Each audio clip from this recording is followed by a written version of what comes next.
현대문화와 예술 10주차 2차 시 수업 시작하도록 하겠습니다. 자, 우리 정말 10주에 걸친 긴 여정의 마지막 수업인데요. 이번 2차 시 수업에서는요. 2010년대를 살아가는 대한민국의 사회와 문화와 유행에 대해서 좀 이야기를 하면서 수업의 학습 내용을 종료를 하는 그런 시간을 가져보도록 할게요. 자, 그러면 이제 본격적으로 10주차의 2차 시 수업 시작하도록 하겠습니다.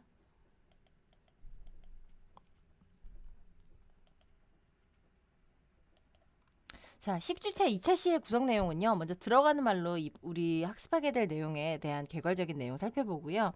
그다음에 1910년대에 있었던 우리나라의 문화와 유행 현상에 대해서 분석을 하고 또 2010년대에 있었던 우리나라의 패션 현상에 대해서 좀 알아보는 이런 시간이 되도록 하겠습니다. 자, 마무리로 나가는 말로 학습한 내용 정리하면서 수업 종료하는 이런 방식으로 진행을 하도록 할게요.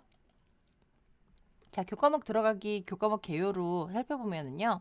이번 2차 시의 구성 내용의 키워드는요. 2010년대 대한민국 문화와 유행에 대한 이해가 이번 차시의 키워드가 되겠습니다. 이번 차시의 구성 내용은요. 2010년대의 세계 유행 문화랑 비교했을 때 대한민국엔 어떤 문화가 있었고 2010년대의 유행 경향에 따른 패션 트렌드는 어떤 것들이 있었는지를 좀 살펴보고요.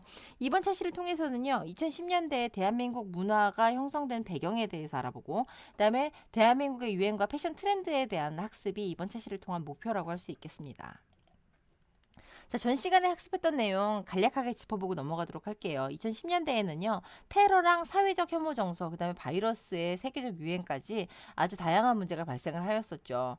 그 다음에 SNS는 급속도로 팽창을 하고요. 개인의 홍보나 친목 도모를 넘어서서 통신망을 통해서 사회 운동을 시작할 수도 있고 즉각적인 소통의 도구가 되기도 했던 그런 도구로 활용이 되기도 했었습니다. 자, SNS, 개인 소통 문자 채널, 뭐 앱 이런 등장은요. 스마트폰을 기반으로 한 일상생활을 영위하게 되는 이전에는 없었던 새로운 문화 현상과 모습이죠. 신인류를 창조하게 되는 기반이 되기도 합니다.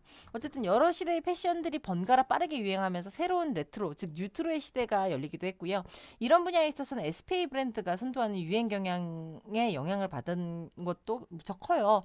이 SPA 브랜드가 뭐 지난 차시에도 이야기를 했지만 빠른 유행을 위해서 여러 가지 제품들을 빨리 내놓고 빨리 걷어들이면 사람들이 이 옷에 대한 개념이 일회용 옷, 싸게 샀으니까 몇 번 입고 버릴 옷이라는 이런 생각을 하게 되어서 뭐 그런 윤리적 패션이나 이런 걸 생각하는 사람들의 거칠게 항의를 받게 되는 이런 분야이기도 하고요. 자, 어쨌든 간에 10년대 국외에서는 스포츠 브랜드, 힙스터 패션, 에슬레저 룩 같은 스트릿 패션들이 크게 유행을 했고요. 그러면서도 오버사이즈 룩이나 그런지 룩 같은 뉴트로의 영향을 받은 룩이 새롭게 스타일링이 되면서 큰 유행을 형성하기도 했었던 이런 시대라고 이해를 하시면 될 것 같습니다. 자, 그럼 이제 본격적으로 2010년대에 우리의 문화에 대해서 이야기를 좀 해볼까 해요. 자, 2010년대 대한민국에는 사회 현상이 어떤 게 있었고 문화가 어떻게 형성이 되었는지에 대해서 좀 이야기를 할게요. 자, 각국에서 유행했던 SNS는요, 한국도 예외가 아니었어요. 예외는커녕 우리나라는 이 통신망이나 어떤 기술에 대한 부분은 사실상 세계 최고죠. 그렇기 때문에 이런 걸 기반으로 형성되는 SNS가 종류가 빠르고 널리 퍼지고 만인에게 유행이 되는 이런 현상이 나타나기도 해요. 그러면서 이 우리나라에서도 SNS가 여러 가지 종류가 있죠. 뭐 카카오톡도 있고, 뭐 인스타그램도 있고, 뭐 라인도 있고 많은 것들이 있는데 이런 것들이 전 국민이 함께 활용을 하게 되면서 우리나라에서는 전 국가적인 어떤 문화 현상이라고 해야 되나요? 그런 스타일을 형성을 했었다 정도로 이해를 하면 될 것 같습니다. 뿐만이 아니고요. 개인 동영상 미디어 시대를 맞아서 트위치나 유튜브 같은 다양한 동영상 채널 우리나라에도 있었어요. 우리나라에도 있었어요 정도가 아니라 우리가 사실 활용을 제일 잘하는 국가 중에 하나죠. 어쨌든 이러면서 이 개인의 생각이나 홍보, 유행을 위해서 굉장히 적극적으로 활용이 되었던 이런 시대이기도 합니다. 자, 두 번째로 저출산의 시대를 맞아서 개인과 유아를 위한 시장은 오히려 성장하였으나라고 되어 있는데 이게 무슨 말이냐면요. 출산율이 줄어들어서 이제 인구 절벽 시대가 눈앞에 닥쳤어요. 그래서 앞으로는 인구 머릿수가 적으니까 지금도 이 자라나면서 그 유행에 대한 타겟층은 계속 변하는 거예요. 왜냐하면 20대가 흥했기 때문에 20대를 위한 어떤 문화를 계속 창출해내고 싶은데 머릿수가 제일 많아서 돈 되는 층은 2000년도에는 뭐 40대가 그렇고 2010년도에는 50대가 그렇고 이런 식으로 이게 계속 옮겨가고 있는 겁니다. 그래서 이 많은 사람들이 개인 시장 혹은 유아를 위한 그런 시장은 굉장히 줄어들 거라고 예상을 했었어요. 그런데 저출산의 영향으로 각각 집집마다 아가들이 하나 혹은 둘, 여러분들도 많이들 그럴 거예요. 그래서 형제자매가 적은 이런 세대를 맞게 되니까 부모님들이 내 아이를 위해선 그 무엇도 아깝지 않다며 모든 걸 사주고 모든 걸 해주려고 하는 이런 현상이 두드러지는 바람에 오히려 고가 유아용품 시장이라든가 아니면 키즈 카페 같은 게 굉장히 성행하게 되는 그런 현상을 맞게 되기도 했고요. 그다음에 일단은 지금 20대, 30대를 형성하고 30대까지도 좀 덜하지만 지금 20대 특히 10대까지 10대부터는요. 이런 머릿수가 많은 세대가 형성하게 되는 어떤 문화 현상이나 활동이 적어요. 왜냐하면 다른 세대에 비해서 수가 적으니까 이 인구 절벽을 맞이한 세대들이 불러오게 되는 사회 현상이나 이런 게 유의미한 활동이 굉장히 미미해서 적극적인 문화 현상으로 나타나게 되지는 않는다. 사람들이 그렇게 분석하지는 못한다 정도로 이해하면 될 것 같습니다. 어쨌든지 간에 인구 절벽의 시대 또 저출산 지금 아주 극단적인 저출산의 시대를 맞고 있죠. 그러면서 이런 문제에 대한 어떤 사회적인 논의가 더 일어나야 할 것 같다는 그런 생각 많이 해보기도 합니다. 어쨌든 간에 자, 대한민국에서는요, 산업화 세대들의 힘으로라고 되어 있는데, 산업화 세대들, 3번 이야기하고 있는 겁니다. 산업화 세대들이 누구냐면요, 지금의 60대, 70대를 구성하는 세대들을 산업화 세대들이라고 이야기를 해요. 우리나라가 한국전쟁 이후에 한참 경제가 성장했던 60년대, 70년대, 80년대를 산업 역군으로서 이 회사를 운영하고 일을 했던 그런 산업 역군들이 운영했던 시대에 살았던 사람들을 보고 산업화 세대라고 이야기를 하는데 이 사람들의 힘으로 한국 최초 여성 대통령이 탄생을 했어요. 그런데 이제 2017년에 국정농단 사건이 시발이 되어서 민중의 거센 촛불 열기에 밀려서 탄핵됨으로써라고 돼 있는데 말하자면 산업화 세대들은 예전 세대에 한참 경제 부흥기에 있었던 대통령에 대한 향수와 추억과 그분에 대한 어떤 평가가 있겠죠.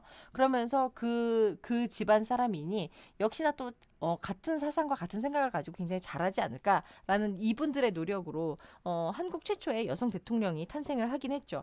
그런데 이 문화 현상이나 시위를 일으키는 건 그거보단 조금 젊은 세대들이란 말이에요. 이 젊은 세대들 눈에 보기에는 이런 산업화 세대들이 만들어낸 대통령이 하는 어떤 이런 국정 업무들이 많이 옳지 않은 부분이 많다라는 생각이 되어서 조금 더 젊은 세대들이 주축이 되어서 민중의 거센 촛불 열기라고 돼 있는데 그러면서도 시위를 나서게는 됐지만 이 양반들 그 전 세대가 했었던 것처럼 화염병을 투척을 하고 여기저기 피를 흘리는 그런 잔인한 시위를 한 게 아니라 그저 고요히 촛불을 들고 광장에 모이는 그런 말없는 시위를 했는데 그 수가 너무 거대했기 때문에 대통령 탄핵에 대한 논의로 이어져서 그러면서 대통령이 탄핵되어서 하야하게 되는 이런 사건이 발생을 합니다.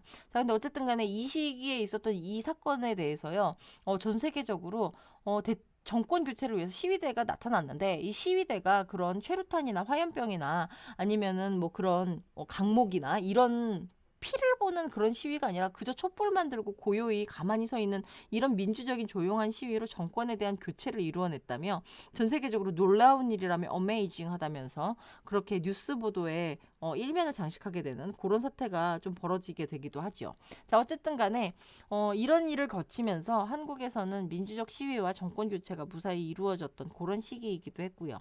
자, 방송에 있어서는요, 관찰형 예능이라는 게 큰 인기를 끌었는데요. 말하자면 주어진 상황만 놓고서는 여기에 대해서 출연진들을 놓고 별다른 각본이나 대본 없이 그 사람들의 반응을 지켜보는 이런 형식의 예능을 보고 관찰형 예능이라고 하는데 이런 예능이 주류가 되는 시대가 되었어요. 뿐만 아니라 오디션 프로그램이 음악, 요리 등 진짜 여러 분야에서 실시가 되고 지속적으로 끊임없이 계속 나오면서 새로운 사회 현상과 유행을 만들기도 했고요. 관찰형 예능이든 이 오디션 프로그램이든 어쨌든 리얼리티를 아주 극단적으로 추구하는 그런 프로그램이라고 볼 수 있단 말이죠. 그러니까 현실에서 어떻게 움직이고 꾸며진 게 전혀 없다는 요런 뭐 물론 악마의 조작이라든가 여러 가지 말은 많습니다만은 어쨌든 간에 일단 표방하는 것은 리얼리티 프로그램이라는 그런 내용이어서 이 극도의 리얼리티를 추구하는 그런 예능 프로그램들이 큰 인기를 끌게 되었죠. 그런데도 불구하고 사람들 특히나 젊은 세대들은요 인터넷 동영상 채널로 이 보는 문화를 좀 옮겨가게 되는 현상이 크게 나타났어요. 말하자면 여러분들도 이전 세대의 사람들은 프로그램을 다운받는다든가 영화를 다운받거나 드라마를 뭐 컴퓨터에 저장을 해서 다운을 받아서 그걸 처음부터 끝까지 다 보는 이런 문화였는데 요즘에는 여러분들 짤방 많이 보고 그다음에 유튜브 더 많이 보고 요런 현상들이 이제 젊은 세대들에겐 조금 더 두드러지는 그런 시대가 되었다라고 이해를 하면 될 것 같습니다. 자, 어쨌든 헐리우드 중심 영화 시장에서 국내 영화에 대해서는 정말 할 말이 많죠. 우리가 이제 뭐 그렇다고 해서 마블이나 슈퍼맨이나 뭐 디즈니가 인기가 없는 건 아니에요. 그거 여전히 인기도 좋은데요. 그럼에도 불구하고 상대적으로 평가절하가 돼 있었던 한국의 영화들이 10년대에 접어들면서는 자랑스러운 우리 문화로 대한민국 국민들이 그래도 뭐 우리나라 영화보다 헐리우드 영화가 좀 재밌지 않나? 요런 그런 선입견에 대해서 파괴를 했던 그런 시대가 도래를 하게 되기도 합니다. 자, 다음으로 보시는 이 문화현상에 대한 사진은요. 첫 번째 사진 인스타그램 이 표지판을 만들어 놓은 요걸 들고 평창 올림픽을 홍보하고 있는 김연아 선수의 사진인데요. 이런 식으로 인스타그램의 어떤 무언가를 이렇게 광고에 효과적인 광고에 무언가를 활용을 할 만큼 인스타그램 같은 SNS가 우리 생활에 깊숙하고 친숙한 어떤 문화로 자리 잡았다 정도로 이해를 하면 될 것 같고요. 다음으로는 유튜브에서 무척 인기 좋았던 프로그램인데 뭐 구독자 수만 해도 벌써 300만 명이 넘네요. 어쨌든 한국 사람보다 한국말을 더 잘하는 그런 영국 사람인 영국 남자 채널 외국인이 겪게 되는 한국 문화에 대한 신기한 반응들이 큰 인기를 끌면서 아주 인기가 좋았고요. 그 다음에는 유튜브 1세대라고 불리는 대도서관의 유튜브 방송인데요. 이 양반도 또 즐겁고 재미있는 컨텐츠로 굉장히 큰 인기를 끌기도 했었죠. 자, 다음으로 보시는 사진은 촛불 시위를 했던 시절의 사진인데요. 이때 보시는 것처럼 깃발들은 뭐 여전히 많긴 해요. 뭐 어디 그룹에서 왔다, 무슨 팀이다, 뭐 요걸 나타내기 위해서 사람들이 자기네들의 대표성을 대표하기 위해서 깃발들도 많이 들고 있었고, 손에 초를 하나씩 들고서는 대통령 탄핵과 이 국정에 대한 어떤 심사숙고를 해야 한다는 그런 시위를 말없는 시위를 몇 달 동안을 지속을 했어요. 그러면서 여기에 대해서 조금 더 깊이 있는 어떤 논의가 진행이 되면서 결국은 대통령이 탄핵이 되고 하야가 되게 되는데요. 자, 보시는 사진은요. 미국에 있는 뉴스 중심 케이블 전문 채널인 CNN에서 일면으로 보도를 했던 팍 아웃이라고 되어 있는 박근혜 대통령이 아웃당했다는 그런 뉴스 기사이기도 합니다. 자, 지금 보시는 건 이제 관찰 예능의 1세대에 가까운 그런 프로그램인데요. 이 MBC에서 방영했던 아빠 어디가라는 프로그램입니다. 사실 이 이전이라고 관찰 예능이 없었던 건 아니에요. 근데 이 아빠 어디가 프로그램을 보면서 통제가 되지 않는 애기들이 같이 등장을 하는 프로그램이다 보니 이렇게 애기들이 잔뜩 등장하는 프로그램인 걸 보면 이게 정말 애들은 대본을 외워서 진행을 할 수가 없으니까 진짜 어떤 각본이나 뭐가 없이 리얼리티에 가까운 그런 프로그램이구나라는 그런 반향을 크게 불러일으켰던 대표적인 프로그램 중에 하나이기도 하고요. 자, 오디션 프로그램은요. 여러분들 그때 한참 인기 좋았던 슈퍼스타 K의 영상인데요. 이 슈퍼스타 K가 한참 인기 좋았던 시절에 뭐 어쨌든 여기 출연진들 본 방송 시작한다면서 모여서 찍었던 그런 사진이고 뭐 이 이후에도 정말 많은 오디션 프로그램들 등장했죠. 요리 경연 대회들도 있고요. 그 다음에는 또 클래식 음악, 그러니까 성악이나 뮤지컬 쪽에 관련된 그런 팬텀싱어 같은 프로그램들도 있고 묻혀져 있던 제야에 있는 그런 목소리 좋은 진짜 가수를 실력파 가수를 찾겠다며 보이스코리아 같은 그런 가수들도 있고요. 그런 프로그램들도 있고요. 자, 그 다음에는 최근에는 정말 TV만 틀면 요즘 트롯 열풍이죠. 그래서 미스터 트롯 같은 미스터 트롯 같은 이런 큰 열풍을 만들어내는 그런 오디션 프로그램까지 여전히 오디션 프로그램들은 진행되고 있습니다. 자, 다음 보시는 사진은요. 부산행 영화인데요. 이 영화는 다른 어떤 것보다 물론 이 이전에 시나리오 탄탄하고 수작으로 또 명작으로 평가받는 영화들 정말 많죠. 그런데 부산행 영화를 이렇게 가져온 이유는요. 이 전까지 전 세계적으로 좀비 드라마, 좀비 영화들이 엄청 히트를 치고 흥행을 잘했는데 유독 우리나라에선 좀비물이 인기가 없었어요. 그런데 이 부산행을 통해서 한국형 좀비 영화를 제작을 함으로써 한국에서도 이런 류의 문화가 먹힐 수 있다라는 그런 가능성을 보여줬던 그런 영화이기도 하고요. 그다음에는 무서운 장면, 특별히 막 귀신이 계속 나오는 그런 장면 없이 심장이 쫄깃해지는 그런 공포를 끝없이 맛보게 해줄 수 있다는 이런 영화들도 무척 흥했던 대표적인 영화 부흥기의 영화 중에 하나라고 할 수 있겠습니다.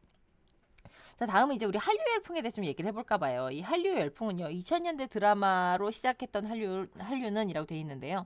그랬죠. 2000년대에 겨울연 가면 뭐 그런 프로그램들이 뭐 외국으로 수출이 되면서 굉장히 이 주변국들한테 인기가 좋았어요. 그러면서 우리 입장에서는 우리는 늘 일본 문화나 일본 드라마, 일본 만화를 수입하는 입장이었는데 아니 우리 드라마가 일본 아줌마들은 저렇게 인기가 좋아 웬일이야 라고 하면서도 일시적인 현상이겠지라고 많은 사람들이 우려를 했었어요. 굉장히 시니컬했죠, 반응이. 그런데 의외로 이 이후에 지속적인 우리 문화들이 국외로 계속 뻗어나가면서 우리나라가 2010년대에는 문화 중심국의 하나로 발돋움하게 되는 그런 계기가 되기도 합니다. 자, 음악에 있어서는요. 초창기 한류를 위한 여러 대형 기획사의 중국, 미국 시장 진출에 대한 시도가 있었으나라고 돼 있는데요.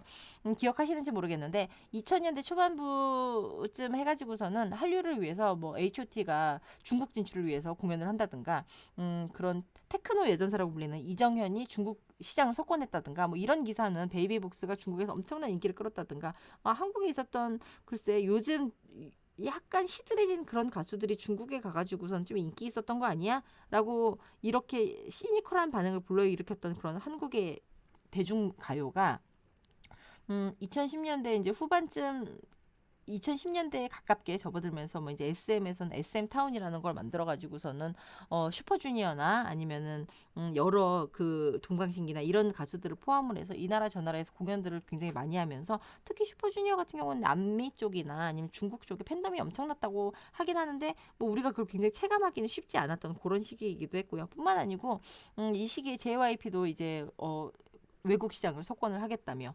앉아가지고서는 한참 국내에서 인기가 좋았던 원더걸스라든가 아니면 요즘 보이스코리아에서 1등을 얼마 전에 했던 그 골든이라는 그런 실력파 자라난 유망주 새싹 가수를 데리고 미국 시장으로 진출을 하는 이런 시도를 하면서 뭐 나름대로 지역적인 반향을 일으키기도 하고 매니아층을 좀 형성하기도 했어요. 그럼에도 불구하고 글로벌 무대 특히 미국이나 유럽을 중심으로 하는 글로벌 무대에서 대표적인 문화 예술인으로 인정받기에는 조금 부족한 면이 없지 않았던 게 사실이에요.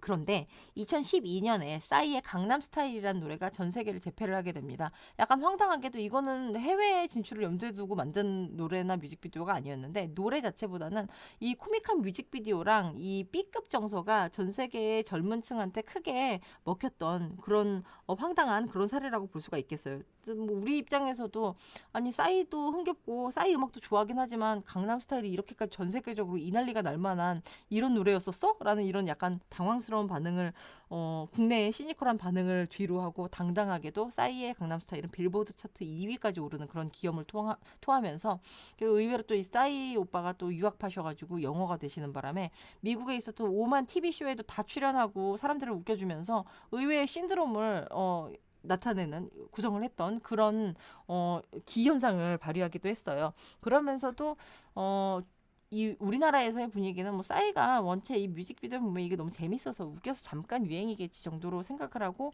사람들이 크게 이 문제 자체에 대해서 집착을 하지는 않았었는데 2010년대에 의외로 BTS라는 그룹이 해외 진출을 하면서 엄청난 히트를 치죠. 그러면서 이 BTS가 해외 진출한다 그랬을 때 또 역시나 또 시니컬한 우리나라의 그런 반응들은 도대체 일반적인 보이밴드랑 차이가 뭐냐라고 이야기했는데 BTS는 그런 우려들을 정말 아주 가볍게 마치 무시를 하듯 이 K-팝을 통한 전 세계 재패를 이루어냅니다. 그러면서 미국, 유럽, 남아메리카, 중동, 아시아, 러시아, 일본까지 석권을 하면서 대한민국의 대중 역사뿐만이 아니라 K-팝에 대한 역사를 새롭게 일구어내는 그런 기염을 토하기도 하고요. 미국에 있는 보도 전문 채널 CNBC사가 분석한 결과에 따르면요. 향후 10년 동안 이 BTS가 한국 경제에 37조 원 이상의 가치를 가져다 줄 것으로 추측되고 있다는 그런 기사를 낼 만큼 전 세계적으로 한국의 대중 음악에 대한 이 홍보와 이 매니아층을 잔뜩 형성을 했던 대단한 시대였다고 이해를 하시면 될 것 같아요. 자, 예능에 있어서는요. 아시아에서 큰 인기를 얻었는데요. 약간 미국에서 리얼리티 쇼나 이런 예능으로 인기를 얻기에는 대중적인 그런 웃음 코드는 좀 아니었었는지 그럼에도 불구하고 아시아 지역에서 굉장히 크게 히트를 쳐요. 신서유기나 런닝맨 같은 프로그램이 중국, 인도네시아 뭐 이런 나라들을 막 이런 나라에 수출이 되면서 이런 데서 매니아층이 엄청나게 형성이 되고 이 사람들이 너무너무 좋아하는 프로그램이 되어가지고 놀랍게도 런닝맨의 그 그렇게 10대를 대상으로 하는 그런 연예인들도 아닌 우리나라의 연예인들이 인도네시아 갔더니 공항이 마비가 될 정도로 인기가 좋았다든가 이런 놀라운 폭발적인 인기를 누리게 된 현상을 만들기도 하고요. 자, 드라마에 있어서는요. 중국, 러시아, 우크라이나, 일본, 중동까지 아주 큰 유행이 돼서 심지어는 옛날 한국 드라마까지 다시 수출되는 이런 현상까지 발생을 하기도 해요. 더 웃긴 건 미국에서 얼마 전에 무슨 유튜브에 올라온 짤을 하나를 본 적이 있는데 거기에서도 막 쳐다보면서 아니 한국의 그러니까 10대의 젊은 남자인데 한국 막장 드라마를 그렇게 좋아한대요. 이 막장 드라마가 복수의 쾌감과 또 약간 코믹 요소가 있어가지고 자기는 이 막장 드라마의 광팬이라는 뭐 이런 젊은 서양인들의 반응까지 얻을 만큼 한국 드라마가 놀랍게도 많은 인기를 끌고 있기도 하고요. 그다음에 영화는요, 이 다양한 장르에 대해서 한국 내에서 국내 영화의 인기만 높은 게 아니라 국외에서도 어, 탄탄한 시나리오랑 촬영 기법, 그다음에 배우들의 명 연기로 이미 한국 영화를 좋아하는 매니아층이 굉장히 많았었어요. 뿐만 아니라 이 넷플릭스나 뭐 이런 거를 기반으로 해가지고 영화를 제작하겠다 그러는 어떤 외국 자본 회사들에게 제안도 많이 받았었고 함께 협업도 많이 했었죠. 그러면서 이 우리나라 영화에 대한 한류의 어떤 분위기가 열기가 좀 뜨거워지기도 했었는데요. 그래서 우리나라 영화가 선진 문화 현상으로 좀 간주가 되기도 했었어요. 그런데 2019년도에 봉준호 감독님이 블랙 코미디 기생충이라는 영화로 칸 영화제에서 수상을 하시면서 놀랍게도 우리나라에서도 다시 새삼스럽게 난리가 났었죠. 근데 그러면서 여기에서 그친 게 아니라 뭐 골든글로브 상, 뭐 영국 아카데미상, 아카데미 시상식 작품상까지 석권을 하면서 전 세계적으로 한국 영화의 문화의 이런 어떤 위엄을 자랑하게 되기도 했고요. 뿐만 아니라 옛날에 만들었던 이 본 감독의 영화들이 뭐 다시 수출이 되기도 하는 등 2010년대에는 한국의 어떤 음악, 영화, 뭐 드라마, 이런 예능까지 모든 문화가 전 세계에 큰 영향을 끼치게 된 큰 한류 열풍을 불러일으킨 굉장히 대한민국 국민으로서는 자랑스러웠던 그런 시대가 아니었나라는 생각이 좀 들기도 합니다. 자, 지금 보시는 사진이 우리가 그렇게 웃으며 즐거워했던 싸이 오빠의 강남 스타일 뮤직비디오 중에 한 장면인데요. 말 춤추고 있다고 지금 마구간에서 춤추고 있는 겁니다. 이런 황당한 유머 코드로 정말 전 세계적으로 엄청난 매니아층이 어마어마하게 발생을 했었다고 해요.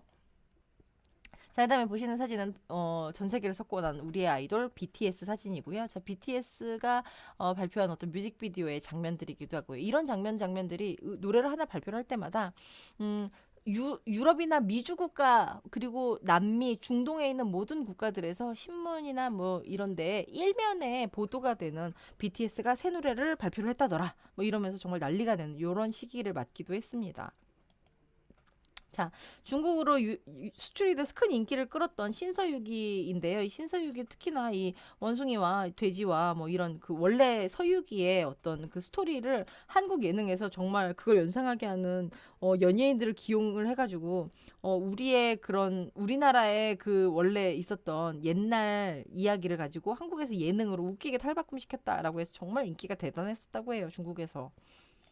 그다음에 런닝맨에 대한 이 인도네시아 팬클럽입니다. 그래서 런닝맨 여기 아래쪽이 인도네시아 이슬람 국가이기 때문에 여성들이 이 히잡을 두르고 있죠. 그러면서 이 사람들 팬클럽들이 이렇게 양성되는 이런 분위기가 되기도 하고요.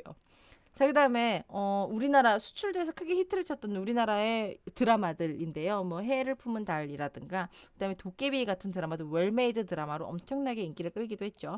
자, 그다음에 봉준호 감독이 2019년도에 큰 상을 여러 군데에서 석권을 하게 되었던 기생충 영화의 포스터이기도 하고요. 이 장면은 아카데미 시상식에서 수상을 하는 봉준호 감독님이 통역과 함께 이야기를 하고 있는 그런 사진이기도 합니다.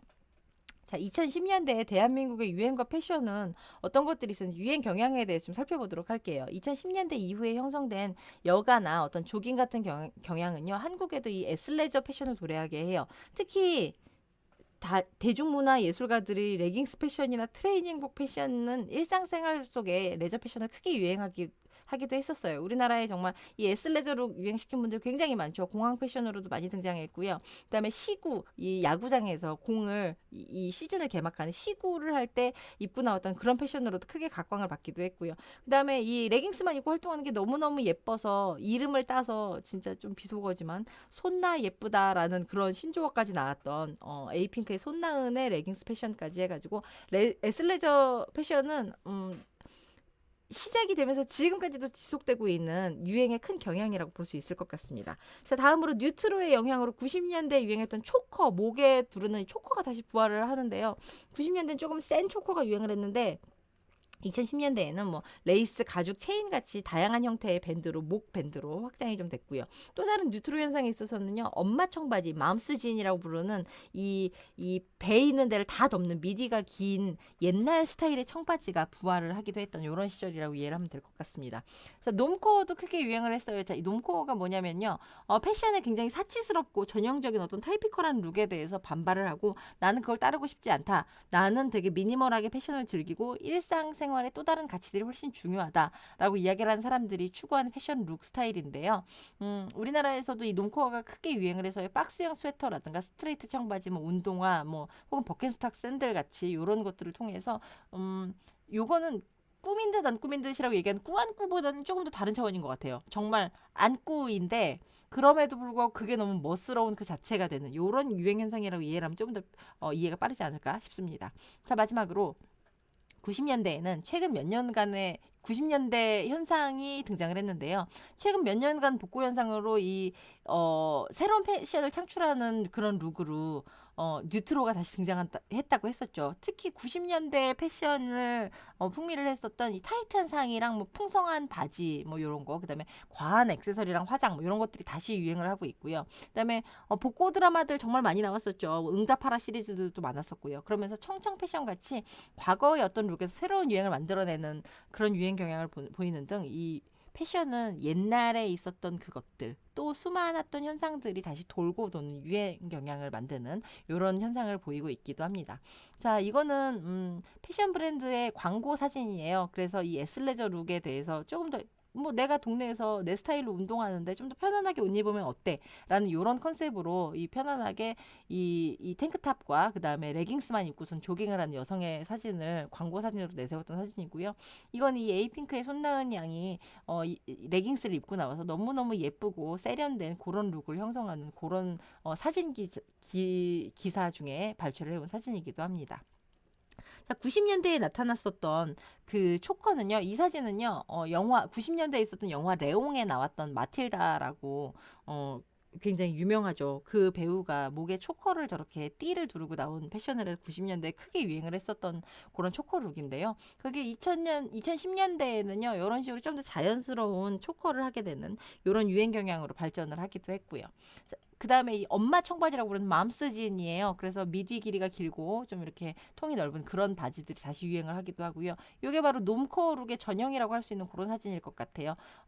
굉장히 내가 편안하게 일상생활을 유지를 하고 내 스타일대로 자유롭고 편안스러운 걸 추구한다라는 그런 유행 경향을 받아들인 그런 스타일이라고 이해를 하시면 될 것 같습니다. 자, 그다음에 보시는 사진은요. 이 사진 요즘 그런 어떤 뭐랄까 복고 그룹을 다시 결성을 한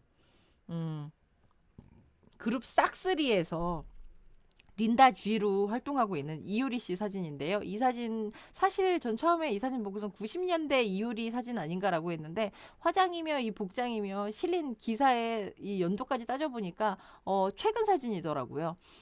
그만큼 이 90년대 유행했던 저런 시스루 룩의 통바지, 통이 넓은 그런 또 당시에 유행했던 카고 바지를 연상하게 하는 카키색 바지를 입고 시스루를 아래 받쳐 입은 레이어드 룩으로 형성이 되고 그다음에 큰 링 귀걸이를 하고요. 이렇게 좀 센 화장을 한 그런 90년대 패션을 다시 재현을 한 이효리 씨의 사진이기도 합니다. 자, 이제 우리 이번 2차 시에 나가는 말로 학습 내용 마무리하도록 할게요. 자, 이번 차 시를 통해서는요. 2010년대에 형성되었던 우리나라의 문화와 유행 경향에 어떤 것들이 있었는지 살펴봤고요. 구성 내용들은요. 2010년대 형성됐던 문화, 그다음에 SNS, 개인 방송을 통한 문화의 공유 현상에 대해서 이야기를 했고요. 그다음에 복고 중심의 새로운 문화가 창출되었다는 그런 이야기를 했습니다. 자, 이번 차 시를 통해서 여러분들은 2010년대에 있었던 한국의 문화 유행 경향에 대해서 이해를 하셨을 거라고 생각을 하고요. 2010년대 우리 문화를 구성하는 어떤 배경과 이야기에 대해서 이해를 했을 거라고 믿고 싶습니다. 자, 여지껏 들었던 이 모든 내용들 이제 저는 10주차의 모든 학습을 종료를 하는 시점을 맞았습니다.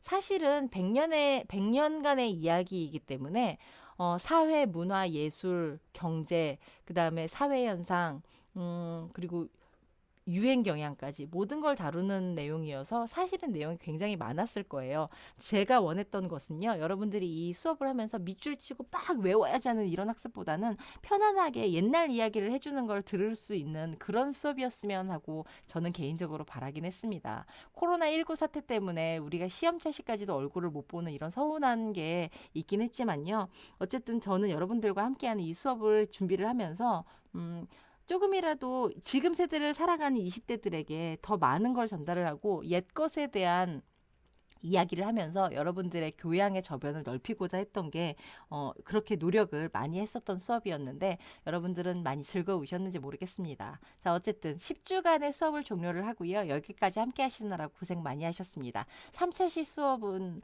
시험으로 대체를 하니 여러분들 시험 잘 보시길 바라고요. 화이팅입니다. 자, 현대문화와 예술 10주간의 수업은 종료하도록 하겠습니다. 감사합니다.